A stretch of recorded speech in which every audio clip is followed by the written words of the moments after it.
Mais lorsque j'ouvris ma trousse, je découvris un morceau de papier plié en je ne sais pas combien. Dans la seconde qui suivit, je l'ouvris et lus les premiers mots. « Lise, tu pues la merde. » Des mots qui marquent le début de l'enfer pour Lise. Une année de 3e marquée par des lettres anonymes.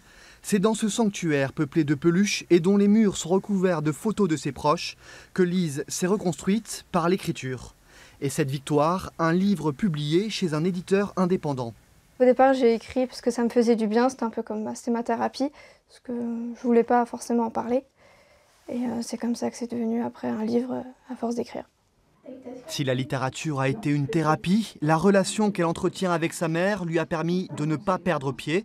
Et c'est ensemble qu'elles ont surmonté cette épreuve. Ça aurait pu aller très loin. Moi, en l'espace de 10 mois, Lise a perdu 18 kilos. J'ai eu des cheveux qui ont tombé à poignée. Elle a eu un dérèglement hormonal pendant plus de 18 mois. Ça a été très très lourd. Et puis toujours porter son enfant à bout de bras en disant « la vie vaut d'être vécue et il ne faut pas s'arrêter là ».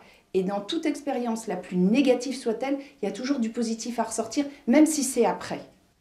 Mon combat a déjà été vendu à plus de 50 exemplaires. Lise a aujourd'hui 19 ans et 5 ans après les faits, ses blessures sont désormais refermées. Sa nouvelle bataille, mettre son livre entre les mains des victimes du harcèlement scolaire.